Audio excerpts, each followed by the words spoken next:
नमस्कार दोस्तों, आपने आफरी जोधपुर का नाम सुना ही होगा। यहाँ पर एरिड फॉरेस्ट पर अनुसंधान होता है और वैज्ञानिकों के पास इस ढंग के प्रोजेक्ट्स आते रहते हैं। अभी 28 दिसंबर को इनका एक ऐड आया है जिसमें इन्हें प्रोजेक्ट स्टाफ की ज़रूरत है। अगर हम स्क्रीन पर देखें तो टोटल 23 तरह के प्रोजेक्ट्स इनके पास आए हैं, जिसके लिए इन्हें research fellow, project fellow, field assistant आदि की ज़रूरत है। हर प्रोजेक्ट का डिफरेंट ऑब्जेक्टिव है, डिफरेंट टाइटल है और डिफरेंट पीआई हैं, और प्रोजेक्ट के ऑब्जेक्टिव्स और डिटेल्स के हिसाब से ही इन्हें प्रोजेक्ट फेलोज की ज़रूरत है, जैसा कि स्क्रीन पर हम देख रहे हैं। तो आज के इस वीडियो में हम चर्चा करेंगे कि इन पोस्टों के लिए एलिजिबिलिटी क्या है, एज लिमिट क्या है, क्वालिफिकेशन क्या है और कौन लोग यहाँ अप्लाई कर सकते हैं। एक चीज़ ध्यान रखें कि ये पोस्ट पूरी तरह से टेम्परेरी हैं, लेकिन अगर आप फ्रेशर्स, बीएससी या एमएससी हैं तो आपके लिए ये पोस्टें आपके फ्यूचर के हिसाब से बहुत अच्छी साबित हो सकती हैं। ऐड के लास्ट में इन्होंने प्रोफार्मा दिया हुआ है, बहुत सिंपल सा प्रोफार्मा है। आपको ये प्रोफार्मा भरना है और साथ में कुछ डॉक्यूमेंट्स लगाने हैं अप्लाई करने के लिए। कैसे अप्लाई करना है उसकी चर्चा हम इस वीडियो में अब करने वाले हैं। तो दोस्तों, टोटल 26 पोजीशंस हैं और इसको अप्लाई करने की लास्ट डेट 6 जनवरी है। इसलिए अगर आप इंटरेस्टेड हैं तो जल्दी से जल्दी अप्लाई कर दीजिए। टोटल पोजीशंस की अगर हम बात करते हैं, 2 पोस्टें जेआरएफ की हैं, 20 पोस्टें जेपीएफ यानी जूनियर प्रोजेक्ट फेलो की हैं, 2 पोस्ट प्रोजेक्ट असिस्टेंट की और 2 पोस्ट फील्ड असिस्टेंट की। और जैसा कि मैंने बताया, ये पोस्टें पूरी तरह से टेम्प्रेरी हैं और को टर्मिनस विद द प्रोजेक्ट, यानी प्रोजेक्ट ख़त्म होते ही पोस्टें भी ख़त्म हो जाएंगी।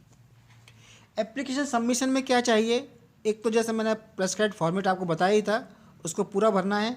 इसके बाद आपके बायोडाटा लगाने हैं और आपके बीएससी या एमएससी की मार्कशीट साथ में लगेगी। इसके अलावा 10th की मार्कशीट लगेगी ताकि आपका एज वेरिफिकेशन हो सके, और आपके एड्रेस प्रूफ के लिए आधार कार्ड और एक passport size photo.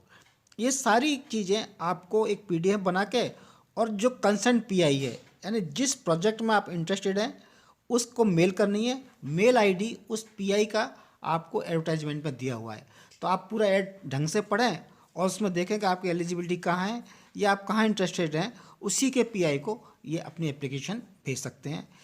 Age limit की अगर हम बात करें, मिनिमम एज लिमिट दी नहीं है, लेकिन आपकी एज 1 जून 2022 को 28 साल से ज़्यादा नहीं होनी चाहिए। लेकिन यदि आप रिजर्व कैटेगरी से हैं, पीएच हैं या वुमेन कैंडिडेट हैं तो आपको एच पर रूल 5 साल का रिलैक्सेशन भी दिया जाएगा। एलिजिबिलिटी मैंने बताया आपको, चूँकि 23 प्रोजेक्ट्स हैं, कहीं बीएससी भी एलिजिबिलिटी है, कहीं एमएससी भी एलिजिबिलिटी है, और प्रोजेक्ट के ऑब्जेक्ट के हिसाब से सब्जेक्ट में भी थोड़ा सा वेरिएशन है। तो अगर आप बीएससी हैं बॉटनी में, केमिस्ट्री में या प्लांट साइंस में, तो आप उन प्रोजेक्ट्स में से किसी न किसी प्रोजेक्ट के लिए एलिजिबल हैं। इसी तरह अगर आप एमएससी किए हुए हैं botany, forestry, chemistry, life science, statics या एनवायरमेंटल साइंसेज में, तो भी आपके लिए इन प्रोजेक्ट्स में अपॉर्चुनिटी है। जो एग्रीकल्चर के छात्र हैं, एग्रीकल्चर एज ए होल, इसके अलावा plant pathology, microbiology, soil science और बायोटेक्नोलॉजी वालों के लिए भी वहाँ अपॉर्चुनिटी हैं। आपको लिए यही है कि वो ऐड डिटेल में पढ़ना पड़ेगा और किस प्रोजेक्ट में आप शूट करते हो ये आपको देखना पड़ेगा। ये एसेंशियल क्वालिफिकेशंस हैं। इसके अलावा कुछ डिजायरेबल क्वालिफिकेशंस हैं, जैसे कंप्यूटर नॉलेज तो करीब करीब सभी प्रोजेक्ट्स में मांगा है और डेटा एनालिसिस भी करीब ज़्यादातर प्रोजेक्ट में मांगा है। इसके अलावा कुछ ब्रीडिंग या मॉलिक्यूलर बायोलॉजी के प्रोजेक्ट्स हैं जहाँ पर आपको एक्सपीरियंस मांगा है प्लांट ब्रीडिंग में, मॉलिक्यूलर बायोलॉजी में, टिश्यू कल्चर में। लेकिन ये सब चीज़ें आपको ऐड में देखनी पड़ेंगी। जिस प्रोजेक्ट में आप इंटरेस्टेड हैं उसके ऐड को आप डिटेल में पढ़ें, क्योंकि सारे प्रोजेक्ट्स की एलिजिबिलिटी, क्वालिफिकेशंस वगैरह डिफरेंटली मेंशन की हुई हैं। आप उस कंसर्न पीआई से कांटेक्ट भी कर सकते हैं।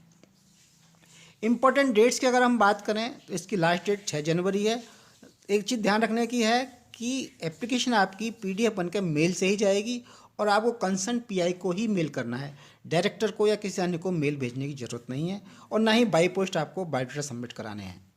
आपकी मेल पहुंचने के बाद में 10 तारीख तक एलिजिबल कैंडिडेट की स्क्रीनिंग की जाएगी और 10 तारीख के बाद में आपको सूचित कर दिया जाएगा। आपका जो इंटरव्यू जो है मैंने बताया ऑफलाइन मोड पर होगा और उसकी टेंटेटिव डेट्स हैं 19 या 20 जनवरी। और इंटरव्यू में जाने के लिए आपको TATA वगैरह नहीं मिलेगा। तो आप देख लीजिए, अगर आप एलिजिबल हैं, अगर आप अच्छा समझते हैं तो यू कैन अप्लाई। जो फ्रेश स्टूडेंट हैं उनको मेरी एडवाइस है कि आपको इन पोस्टों के लिए अवश्य अप्लाई करना चाहिए। अगर आपको डिटेल्स चाहिए, एरिड फॉरेस्ट रिसर्च इंस्टीट्यूट आफरी जोधपुर के नाम से आप उसको जाकर देख सकते हो, उनके फ़ोन नंबर से कांटेक्ट भी कर सकते हो। और वहाँ कई सारे एडवर्टाइजमेंट हैं, तो ये एडवर्टाइजमेंट का नंबर मैंने दिया है। तो दोस्तों, all the best, good luck.